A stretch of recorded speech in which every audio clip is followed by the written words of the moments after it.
Rex Stevens and Paul Terek. Wow, another day in paradise on the Central Coast. Another great day to live the run. I am your host, Rex Stevens, and glad to have the Olympian back in studio this week. Mr. Paul Terek, how you doing, Paul? Not too bad. Hey, you were probably watching the road on the way over here, but I got to follow you. Decent driving, by the way. Just on the way from your office to the studio, 7 people involved in some sort of activity. Not just counting people walking down the street, but 7 people actually out. There was one lady with a jogging stroller. There were 2 people running at one point. On the way over here from your office to here, 7 people. So there's no reason you can't get involved in physical activity around here. 7 folks living the run at about 5:30 today. Did you see the youngster, the 15-year-old, driving with her father, pulling in front of us, coming in there? Oh, was that what that was? I thought that's what that was. Is that why we slowed down so dramatically? It was good. She used a turn signal. It was, she didn't just wing it in there. She was courteous and she was aware of the other drivers around her. You know what? Hey, we had to wait another second, but hey, not a big deal. Absolutely worth it. And what's going to be worth it today for you listeners on Living the Run? We've got a great show lined up. 2 phenomenal guests. We're going to get an update from Wildflower that happened this last weekend. And then for the first time, Paul, I believe the very first time, we are going to have a goddess in studio. Yeah, let's go back through the guest list. Nope. Triathlete, marathon. Nope, no goddesses. Got nothing. No goddesses. We're going to have that for the first time. A marathon goddess with an absolutely phenomenal story. Can't wait to hear that. But let's start here first. This is another feel-good story. A local favorite of mine ran the Wildflower here this last weekend. Took first in her age group.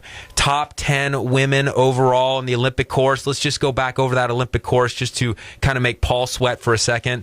That is a 1.25 mile swim. We got a 26-mile bike and a 6-mile run. Close. It's close. Just a bit outside. Nice job, bro. Look, it's close enough, and the fact is it's far enough that Paul doesn't want to do it. No, it was when you said there were 3 different events, and it was like, what? No, I don't want to do that. I'm done with different events. Hey, so congratulations to Barb, Singer Lemoyne, who is in with us right now. Great job. Thank you. Barb, can you correct us on the distances so all our listeners are aware of exactly how awesome you did? Oh, for sure. It's a mile swim at Lake San Antonio up in Bradley. We then have a 24-mile bike ride and then a 6.2 run along those hot hills back there by Lake San Antonio. So I was off by a 1/4 mile on that swim, it sounds like. But a mile is long enough, Paul. Do you think that you're game for that? Only if I was on the Titanic. No way, man. Well, Barb came in at a whopping 2 hours and 35 minutes, which is flat out flying on that course. But Barb, let's go back, 6-7 years ago, you with a young son and a beautiful son, by the way, may I say, Mr. Aiden, just a phenomenal young man. There you are, and you decided it's time to become a triathlete. What kind of prompted the decision, and how did we go that road? Well, actually, back in 2005, I was up at Lake San Antonio with a group, and Rex, you're going to remember this, Battle of the CEOs. Oh, Battle of the CEOs. It was a fantastic group. Yeah, and I went up, and I was just a spectator, and I was walking around, and I was watching these people do the mountain bike course, and I thought I could do that. But I needed to make belittling. I love it. Before she's even in the sport, she's belittling the competitor. I could do what you do. Yeah. Well, I needed to make some personal changes first. I was a little bit of a party girl, and that needed to go away. So once that stopped, I was able to really focus on it. And I had a lot of help along the way. I had some really special people in my life pushing me to do it, and so I signed up for the mountain bike course. And I ended up getting on the podium, got 3rd place then in my age group, and that was very exciting, and that's kind of when it took off for me. First race, podium. Well, my first race was out, actually, there is one before, which was the March Madness with Cal Poly. It was the year that it snowed. You guys remember Lake that? Lopez? Lake Lopez, the Cal Poly March Madness. Paul, they were like an eighth of an inch of snow, and there's like 75 accidents within like a mile stretch. They were pulling kids out, I remember, freezing in that lake. out there trying to complete The that swim. temperature's into the 60s. We've got to get out of the lake. Hypothermia could be next. Yeah, Barb, what you don't know is Paul is a Midwest guy, a Michiganite. man. So it's nothing for you. Yeah, so anytime Nothing. we talk cold here out on the West Coast, it's a different deal to Paul. But anyway, let's go on. What happened from there? Well, as I said, I went out there. I did place in my age group, but that's because everybody else dropped out. So that was... Leave that last part out. Leave the last part out. You placed first. I placed first. That was your first one, right? Yes. First one. Yeah. We had another guest, first and Yes. first. First and This first. is another one. Karin Serba, first slow marathon, first place. There you go. So then continued on, did Wildflower, and then, back then also, Kennedy Club Fitness, who I work for, we had a race up in Atascadero, and I finished, I was the first woman finisher up there, and it just kind of kept growing, and it was something that I found that I enjoyed. Now,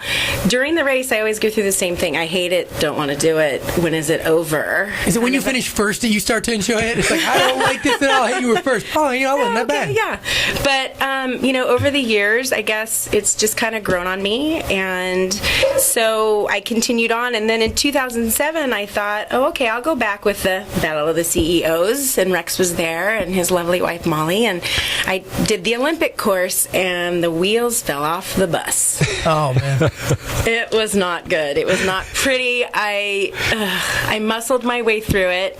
I finished, but by the time I finished, my body was shutting down. I was swollen. I couldn't breathe. I was hot. I remember seeing Dr. Gary Cushing at the finish line and with his big, big smile, and he said, "Okay, Barbara, you did so great. How do you feel?" And I was in tears. I said, "I want to go home." And I said, "I'm never doing this again. I am never going to do this race again. I am done with Wildflower." Did you finish second? Is that what it was? You finished second, didn't you? One of the great things about this Living the Run story, we're talking to Barb Lemoyne, singer, triathlete who just competed and took first in her age group at Wildflower this past weekend, is that you're kind of talking about a couple different crossroads that you came to, in life. One where you noticed that you were taking on some habits, lifestyle habits that may have not been most advantageous for yourself or your family. Now we're coming to a spot where we took on a bigger endurance, bigger tests in a race, and now we kind of experienced some pain that we didn't quite love. Kind of what, take us through what got you back on the course after that tough Wildflower race, and what keeps you persevering today to keep the strive to get to that next level, and so on. Well, after that race, I kind of took a break, and then taking the break wasn't the right decision either, because then I was missing out on something that I did deep inside really enjoy doing. Yes, it's hard during. Yes, I don't want to swim sometimes, but when all is said and done, it's completely worth it. And anybody can do it. Anyone can do it. No matter how big the race is, no matter how small, it doesn't really matter. It comes from inside, and it also comes from the people around you. I got connected with a lady named Samantha Pruitt. She has CCTC. Another fan of Living the Run, by the way. We are familiar Love that with lady. this Pruitt lady. Yeah, right. She's fantastic, and got connected with her. And I mean, talk about a cheerleader. Yeah, she is. I was almost inspired to get up and do something one day after we got done with her. I wanted to go home and jog. I really did. Right. I'm going to go jog today. But the key word there was almost. Almost. Paul put that in there. He didn't actually go home and jog, but at least he had the thought. Right. Well, in her infectious spirit, I mean, you can't help but want to. You see someone like that, and you want to be like that. It's contagious. So I had her in my life. Scott Smith, Art Cyclery. Love Scott Eric Smith. Benson, that group of guys over there, they look out for me. They check on me. They check on my bike right here, my little water bottle. Love those people. So I had them pushing me along the way as well. And then, I got connected with Dave Sullivan. I actually just got a text from Dave's wife, Kathy, who told me I better be nice to you. Kathy. Yeah. Yes, I Thanks run for with listening, that girl. Kathy. Yes, and met Kathy, and she's a quick little runner, that lady, and so she and I would run together. And then I met up with a great group of women. They're known as the biker chicks in town: Jen, Marnie, Roseanne, Heidi, and Linda. And they ride and they get out there and they do the deal every week. And Jen Wright is a really good friend of mine, and she and I, we get together once, twice a week, and we ride and we run and we do it together. together. And it's nice to have a cohort. It's nice to have a buddy, somebody that can push you along the way. Yeah, they keep you honest. Oh my gosh. You got to be responsible to somebody else, because if you don't show up, they're going to be there, and then they're going to get ahead of you, and you don't want that to happen. Hey, real quick as we go here, what's the simple mantra you might have for yourself to get through these races, to keep going, or what's a small piece of advice to that person that's kind of toying the line like you did at one point, where trying to decide what to do, trying to take on a new healthy habit, realizing that at times it's not an easy thing to do. How do they keep persevering and continue on that straight path like you've done so well over the last few years? Well, you said it right there. I mean, perseverance is the key. My mom always says that. And, there's times when I want to quit, and there's times when I just don't want to do it. But at the same time, the reward that I get from doing it supersedes all the other nonsense. And, if you tell your brain to do it, your body will follow. And in the swim this round, I had a hard time. I got out 200 meters out, and I was like, I'm done. I'm raising my hand. I don't want to do this. And I was floundering. Things weren't working right. My arms weren't working. My legs weren't working. And I don't know. I got to root for Dave. That man taught me how to swim. And so what registered were the things that he taught me. And I just settled into it, and I found my stroke. And then when I got out, I had people on the sidelines telling me my time, and that pushed me to go more, to get onto the bike. And it's those little steps along the way that just kept me going. And the cheering section, the crowd at a triathlon, oh my gosh. The crowd's huge. That's one of in the 1,500 meters Olympic Trials 04. It was like you had to figure out, there wasn't really a spot that you could walk away. There were just so many fans. Your family's like in the back corner, and you got a great group of buddies up in turn number 1. And then all of a sudden, turn 4, you're coming out of the home stretch, and everybody else was going nuts. It was like, even if you wanted to stop, like, you just couldn't. You couldn't. There was no place to stop. You were inspired the whole way around. You just do it. You get to that place, and something else takes over, and it's bigger than you, and you go. And then I have, the people that can't be there that are with me in spirit. I ride with a couple guys in town, John and Art, and they push me along, and they do not let me give up. And then, I have the people that pick me up when I'm done at the end of the day. I have great friends that, give me the push that I need to keep going. Well, that's phenomenal. For those future sponsors looking to sponsor someone, she is Barb Lemoyne, singer. Watch out. She is the next big thing on the Central Coast as far as triathlons go. I'd say this, and I just to conclude, one thing I think about if I was you is you got that beautiful son with an infectious smile, and I can imagine you're in some of those frustrating, painful situations. You just think about that kid, and all that pain goes away. Half of what I do for, not even half. All of what I do for Aiden. And I do want to say this. I see Rex every week before I race, and I fire on all cylinders. So he plays an intricate part in my winning streak, we'll say. So thank you, Rex. Thanks so much, Barb, for stopping in. It's a great story. We will be coming back in just moments. Like I said, being blessed by Goddess in studio for the first time. So let's take a look. The Marathon Goddess, for those of you who are at home, marathongoddess.com. Take a look before she comes in studio. That is next. You're listening to Living the Run on ESPN Radio 1280 The Ticket.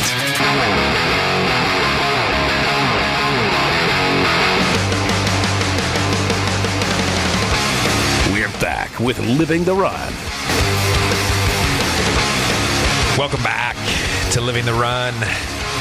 Paul looks a little nervous over there. We've got a Goddess in the studio for the first time. Before we get to that, I want to remind everybody, Miracle Miles for Kids this weekend. Saturday, May 12th, the Family Care Network will host its 9th annual Miracle Miles for Kids 10K 6-mile walk run, a benefit for foster and high needs children and families.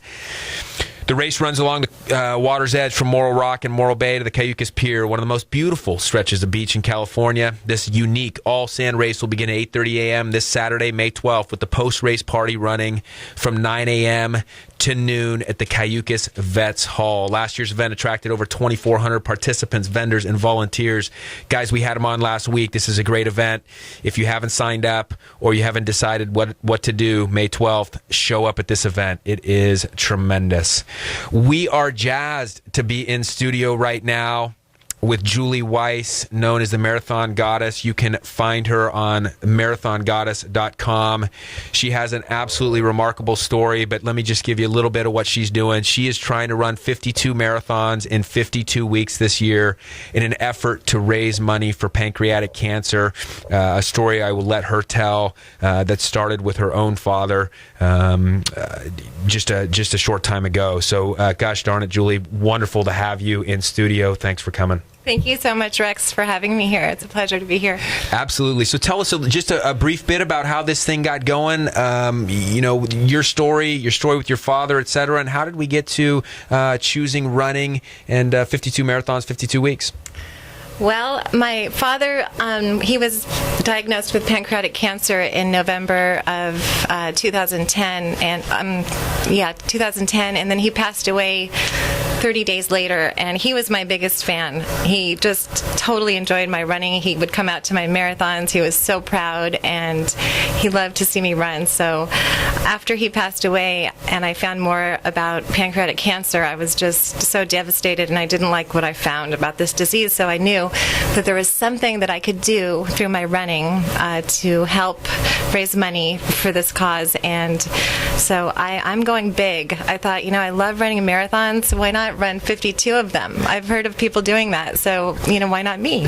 Hey, I want to take back, cancer is such a tough thing for so many of you. You've experienced similar stories to what Julie is saying, but pancreatic cancer specifically is just such a tough one. The success rates are so low still here, and we have still a long way to go. And the importance of finding a cure to improve our statistics along this is huge. But I wanted you to take us back to when you were running and your dad was watching. What were you trying to do at that point? You had a goal at that point too, right? And you had a story behind that before we even got to the 52 mark. Oh my gosh, did I ever. I started running in 2008, and I heard about the Boston Marathon. I said, wow, wouldn't that be great if I could qualify for Boston? So I went out and I ran a marathon with little to no training, and I didn't make it. And I thought, you know what? I'm going to do it again. I'm going to try this again. So I tried about 19 more times. And about 19 or 19? Seriously, on my 19th time, within a couple of years, I finally qualified for Boston. And that was my dad's greatest hope and dream, to go with me to Boston and see me qualify, see me run Boston. He wasn't there with me this April to see me run, but he actually was there. He had the best seat in the house in my heart. So it's all good. 19 times. I mean, after one, I would come up with that idea of I'm gonna qualify for Boston. I didn't make it. I gave it a good go, and I'm gonna try something else. 19 times. I was determined. That's incredible. Thank you. Hey, you're listening on Living the Run. You can find us on livingtherun.com and on facebook.com. And we are in studio with Julie Weiss, known as the Marathon Goddess, shooting for 52 marathons in 52 weeks. Take us back to even running. Why running in the first place? And you got a great Living the Run story. Again, just much like Barb Lemoyne Singer, who we just heard from. Change in life, change in lifestyle, change in habits, change in spirit. Talk us through that a little bit. And by the way, she's awesome. She's a triathlon goddess. She's a triathlon. She is. She's got to get that website soon, awesome. before somebody takes it. Oh, it's already gone. Sorry. So yes, in 2008, I was overweight. I was on antidepressants, and my kids were pretty young at that time, and I was just depressed. And I started running, and I actually kept running. And pretty soon, I didn't need the antidepressants anymore, and I lost the weight, and I just found something that I loved. So I decided to train for a triathlon, actually. And once I did that, I was like, okay, I can do a half marathon. And then after the half, I was like, I could do that again. I could do a full marathon. So it was, call it what you will, a midlife crisis. Some people go drinking, some go shopping, and I just decided to run a bunch of marathons. Hear that? The evening jog, easy stroll is the gateway drug to marathon. That's exactly what it is. That's what I heard, at least. I don't know what you guys heard, but that's what I heard. I just heard drinking, shopping, or marathons. I'm not sure I've ever heard those three lumped in a category before. Have you, Paul? Hey, what do you guys want to do? You want to go shopping? No, let's go drink it. Oh, yeah, I got to run a marathon. Oh, that's a good idea. Let's do that. Oh, it's so much fun. Hey, so the first of the 52 happened at Boston. Is that right? That's correct. Actually, it was a really hot day, as you know. I think about 90 degrees, but it was a fantastic experience. And I actually ran it with a friend of mine who was also raising money for pancreatic cancer research, who also lost his dad. So we ran it together, and it was a beautiful experience. So I'm very grateful to have done that with him. I would be glad to throw in. I would be honored to throw in $5 for every marathon you finish. I would be glad got it. to. It's a deal. $5 for every marathon she finishes. Thank you. All right. Seems reasonable, Paul. Cool. Will anybody else match me? Right on. There's no What reason about not you, to Rex? match it. I think You're right here. You can match me right now. I think Living the Run is going to match it. You think Living the Run is going to match it? Living the Run should match it. The corporation Living the Run will match an individual. Oh, okay, well, that's a good game. Yeah, one on a corporation. Yeah, that's fine. Started by Ryan Ferran, Ryan. the original CEO. Why don't you make a request out to Ryan? We should get him too. We'll try to heckle him into it. Yeah, all right. Maybe we could get Ryan to call into the show now. Max, see what you can do. I'm already in for 4 marathons. I heard though, right? $20. You're in for 4 marathons. I'm in for 4 marathons. You know what? Honestly, I hope you finish all of them. Thank you. Absolutely. Now, are there goals in each marathon? Do you have specific goals in each one? How did you go about mapping out which 52 to do? Obviously, there's going to be a ton of travel here. California is great. You can get a whole bunch of them in. But how did you go about mapping that whole thing out? I went on to marathonguide.com and I looked at all the marathons, and I looked for first of all the closest ones to cut down on the budget, and also the most fun, or looked at the reviews and to see which ones were popular, or which ones I would be most well represented at. So which ones are all downhill? I'm gonna go to those. Oh, there you ones. go. That's the one I would go to. That was part of it. The course. Okay, you don't want to find it. You don't want to find one that's like, oh, this one's only 1.5 miles uphill. It's good. Well, I got to think that the weather plays a factor into it too. You wonder what's happening in July and August where they running these things. I don't think you want to Edwardsville, Illinois, in July. I've been there before. You don't want to do that. Yeah, I was thinking Arizona. Some of these places they get a bit blazing. So, what's the upcoming schedule here? What's coming this weekend, and then what's here in the future? I have Grand Valley Marathon. It's in Colorado, Palisades, Colorado. It's kind of a smaller one, but it's supposed to be beautiful, but a lot of altitude, which I've never done before, so that should be interesting. And then I have Lake Placid, Grandma's Marathon, Kona coming up. And you can see my schedule on marathongoddess.com. You can't memorize the whole thing. That'd be too daunting. Two, 3 at a time is good. Yeah. You start thinking about the next 17 marathons you got to do. I'd be psyched out. I'm like, I don't want to. Yeah, I forget. Actually, I have Pasadena coming up the week after Colorado, so that's a nice local one. Is Pasadena's at Disney? Pasadena? Yeah. No, it's in Pasadena. Isn't that where Disney's in like Burbank or something? Anaheim. I don't know. Anaheim. Yeah. Okay. So tell us a little bit about, again, how I want to do this a couple times throughout the show. Tell us how people can get involved in this. Where can they donate? How do they do it? Start at marathongoddess.com, right? That's correct. There's a Donate Now button that actually takes you right to the Pancreatic Cancer Action Network, and you can donate there by credit card or check, and all donations go directly to the Pancreatic Cancer Action Network, so that's fantastic. They're really supporting me in this journey. And my goal is $1 million. We've already raised almost $95,000. We are on our way. Wow, you're ahead of the game. I mean, you're only 4 marathons in, so you're not even, and you've already got 90,000. Gosh, 1/10 of what you need. That's a great start. Yeah, I'm really excited about that. Very grateful. And with Paul's contribution, and yours, and your corporate Living the Run contribution. Exactly, the corporation. Corporation are people, Paul. Corporation or not? They are people. No. Bad Rex. No. Yeah, you keep going, moving forward. So I got to ask though, because I know just training and traveling for track and competing. We didn't have meets every weekend, but we had a lot of meets. You had to find. You couldn't stay in a hotel every week. You couldn't eat out. It got expensive. Are you utilizing like the infrastructure in the underground world of marathon runners to like crash on people's couches or anything? You've got to be. It's got to happen. There actually is some of that going on. Yeah. That's true. And we're using some of the funds from my own pocket, and actually the Pancreatic Cancer Action Network is supporting me as well. So we've all come together, and we're going to make this happen. So, it's going to get expensive. Anybody listen in different states, if she's coming to a marathon near you, fluff your couch up. Could need a place. Absolutely. Support in any way you can. Here again, we're listening to Julie Weiss, the Marathon Goddess. You can find her at marathongoddess.com. Look forward to more from her. An emotional story. We'll get a little bit deeper into her story and what she expects over these next coming months, running 52 marathons in 52 weeks. You're listening to Living the Ride on ESPN Radio 1280 The Ticket.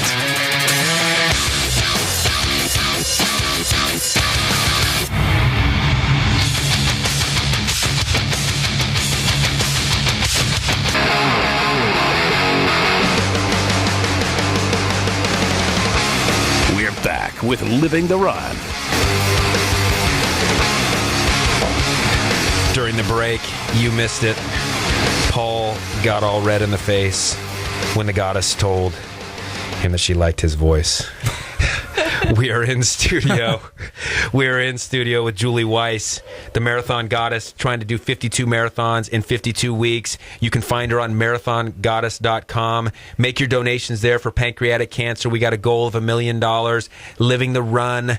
Listeners, let's get her there. She's at 90,000. Let's help her out here. Hey, talk real quick, Julie, about a little bit more about pancreatic cancer, why it touched you, and what people are dealing with out there in general, not just what your father dealt with, but what people are dealing with in families, etc. Absolutely. It's so sad. Pancreatic cancer is the fourth leading cause of cancer death in the United States, and 74% of patients will die in the first 12 months of diagnosis, actually. And it's actually one of the most underfunded cancer killers, with more 2% of the National Cancer Institute's annual research budget is only going to pancreatic cancer. So it's really important to bring awareness to pancreatic cancer. People just don't know, which is one of the reasons I drove up here today, to be in here with you. Awareness is half the battle.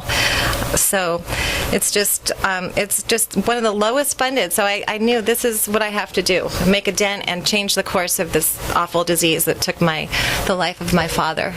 One of these things we love about Julie is that not only has she made some just tremendous life changes herself, we say she seems like she's truly living the run, but she is truly living the run for others.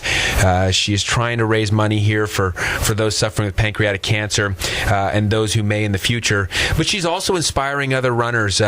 Julie, I know you're a pace leader for the LA Road Runners. Take us through what that means and how you're encouraging others to kind of persevere on and tackle some of these things like marathons. I'd love to. You see this big smile on my face. The LA Road Runners is the official pace group for the LA Marathon, and I became a pace leader in 2010, and it was a really great experience to take new runners into this journey of completing a marathon, something that just seems so big and so impossible, and to take them through the whole training.